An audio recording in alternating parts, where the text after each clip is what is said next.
हम महादलित के वही बेटा हूं सुरेंद्र राम, जो आज इस सदन में माननीय मुख्यमंत्री से सवाल कर रहा हूं। बड़े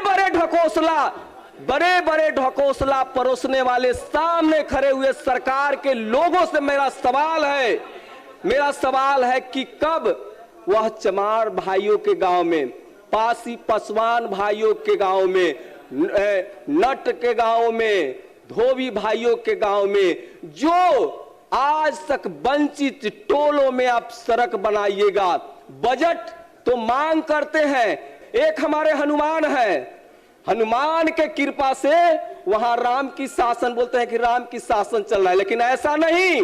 जो राम के विरोधी हैं उन्हीं को राम समझ बैठे हैं। ये यदि केंद्र की सरकार को यदि वो दबाव बनाए होते तो आज हमारे अनुसूचित जाति, अनुसूचित जनजाति की आरक्षण जो है वो 20% और 2% होता। आपको तो हंसना चाहिए आपके अपने सरकार पर, जो पैसा तो लेती है लेकिन पैसे का सदुपयोग नहीं करती है, और ये बजट का पैसा बिचौलिए और ठेकेदार और सरकार के मिली भगत से जनता की पैसा को उड़ा लिया जाता है। ना से नरेंद्र और नी से नीतीश, ये दोनों फिनिश है, दोनों काम की सरकार नहीं है महोदय। सरकार आने दीजिए ना, सरकार बदलने दीजिए। क्या क्या आपने आप जो बोल रहे हैं ट्रंप के सवालों का जवाब तो माननीय प्रधानमंत्री दे नहीं पा रहे हैं, मजबूरी में उनको झुकना पड़ा अमेरिका से।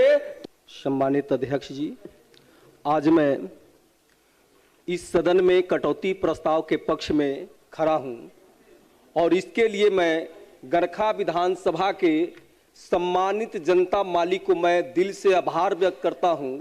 साथ ही गरीबों के मसीहा, जन जन के नेता, दलितों के मसीहा, महान समाजवादी नेता आदरणीय लालू प्रसाद यादव जी को भी मैं दिल से आभार व्यक्त करता हूं।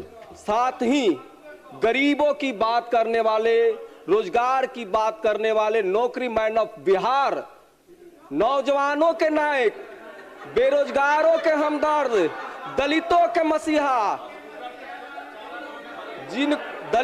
मसीहा, आदरणीय सम्मानीय प्रतिपक्ष के नेता आदरणीय तेजस्वी बाबू को भी मैं शांति बनाए रखें दिल से धन्यवाद देता हूं।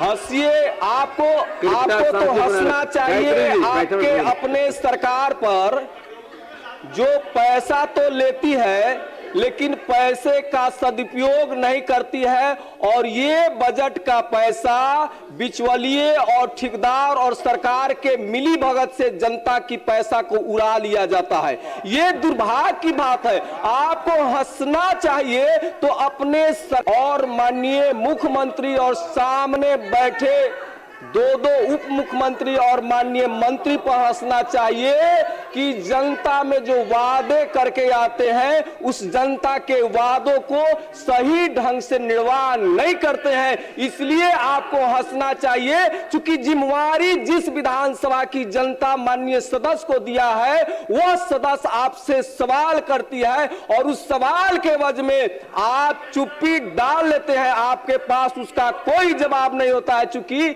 ये सरकार आपको जवाब देने लायक छोरा भी नहीं है। मैं माननीय महोदय, अध्यक्ष महोदय, अपने यहां रोड की अवस्था को देखे हैं। ये रोड जो है पथ निर्माण विभाग के द्वारा बनाई गई रोड है, लेकिन जिला प्रशासन और सरकार के आदेश पर जो पथ निर्माण विभाग की सड़कें हैं उस पर रोक लगा दिया गया है। राज्य सरकार रोड टैक्स लेती है, लेकिन उस पर भारी वाहन चलने पर क्यों प्रतिबंध लगा दिया जाता है? जैसे कि मेरे यहाँ मानपुर से लेकर के गरखा वाली रोड, आप दिगवारा से लेकर के जो अमनौर जाने वाली रोड है वो रोड है, और चिरान से लेकर के जो गरखा जाने वाली रोड है, ये सारे रोडों पर पथ निर्माण विभाग के रोड है और इस पर जिला प्रशासन और सरकार के तरफ से रोक लगा दी जाती है। अब बताइए महोदय, सरकार को हमारे जो है ट्रक मालिकों ने टैक्स दिया है और टैक्स के एवज में उस रोड पर चलने पर भी प्रतिबंध है। कारण है महोदय कि ये जो रोड बनाए जाते हैं, ये गुणवत्तापूर्ण रोड बनते तो उस पर रोक नहीं लगाया जाता। ये टूटने के डर से छुई मुई जो रोड बने हुए हैं, छूने से वो मर जाएंगे, इसके डर से जिला प्रशासन उस रोड पर चलने पर रोक लगा दिया जाता है। केंद्र और राज्य की सरकार दोनों मिला लीजिएगा तो ये नानी शब्द है। ना से नरेंद्र और नी से नीतीश, ये दोनों फिनिश है। दोनों काम की सरकार नहीं है महोदय, दोनों काम की सरकार नहीं है।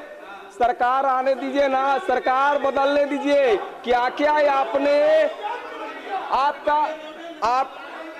आप जो बोल रहे हैं ट्रंप के सवालों का जवाब तो माननीय प्रधानमंत्री दे नहीं पा रहे हैं। मजबूरी में उनको झुकना पड़ा अमेरिका से, तो इसलिए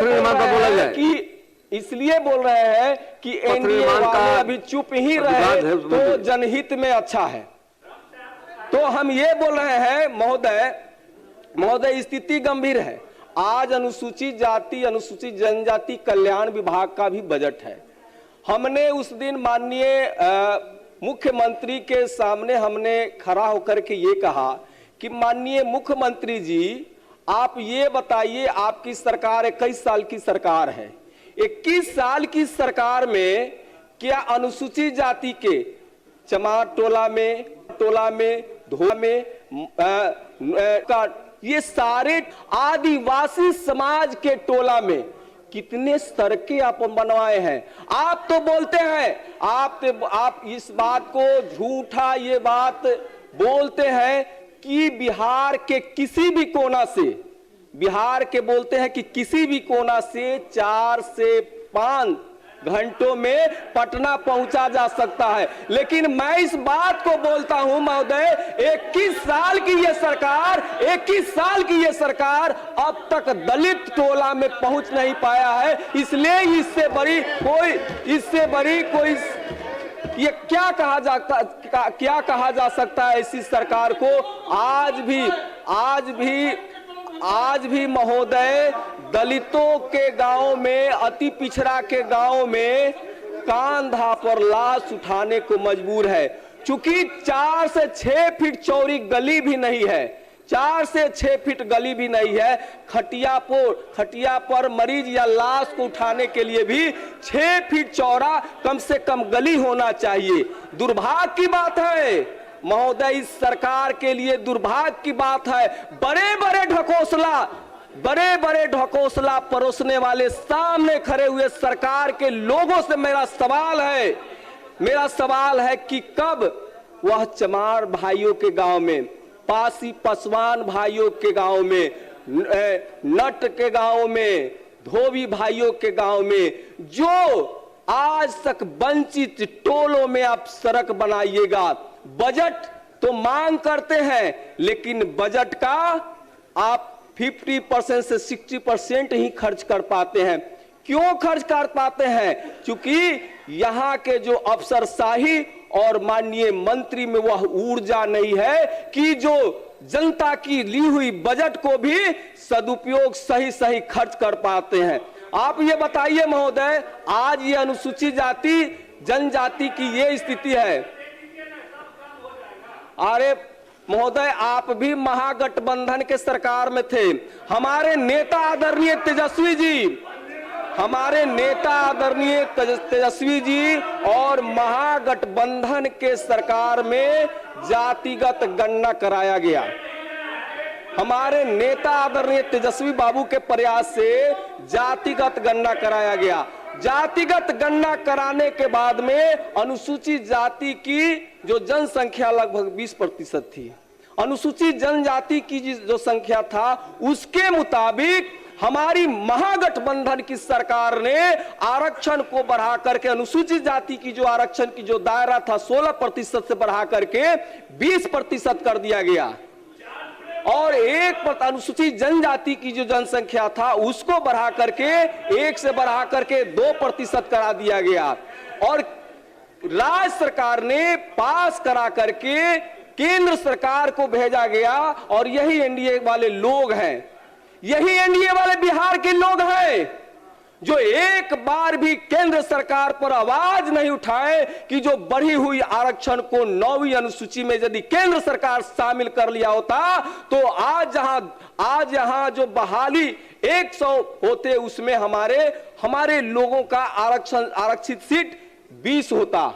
लेकिन ये एनडीए वाले लोग अनुसूचित जाति से वोट तो लेते हैं, लेकिन उनके कामों की जब बात आती है तो वो चुप्पी नाद देते हैं। ये कितनी शर्म की बात है। एक हमारे हनुमान है, हनुमान के कृपा से वहां राम की शासन, बोलते हैं कि राम की शासन चल रहा है, लेकिन ऐसा नहीं। ये हनुमान दूसरे तरफ वो जो है उस तरफ वाले उनको राम समझ गए हैं, जो राम के विरोधी हैं उन्हीं को राम समझ बैठे हैं। अनुसूचित जाति के लोग हैं, यदि केंद्र की सरकार को यदि वो दबाव बनाए होते तो आज हमारे अनुसूचित जनजाति की आरक्षण जो है वो 20% और 2% होता। तो हम तो ये देख रहे हैं कि ये जो सरकार है अनुसूचित जाति के साथ, अनुसूचित जनजाति के साथ उनके वोट को लेने के लिए। अब ये बताइए ना, हमारे चाचा तो दलित को महादलित बनाए, हम महादलित के वही बेटा हूं सुरेंद्र राम, जो आज इस सदन में माननीय मुख्यमंत्री से सवाल कर रहा हूं कि 19 साल तो हो गए आपने दलित को महादलित बांटा और दलित महादलित के लिए कोई योजना नहीं चलाई। चाचा ये सवाल पूछ रहा है एक सुरेंद्र राम महादलित के बेटा, आपके पास जवाब नहीं। श्री प्रमोद कुमार,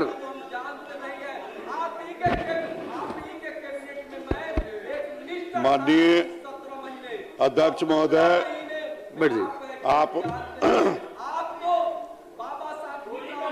माननीय अध्यक्ष महोदय, कृपया बैठ जाइए। आज पथ निर्माण विभाग की आपका समय पूरा हो गया। 8,262 माननीय प्रमोद कुमार जी, करोड़ 16 लाख 8 सुनिए। 8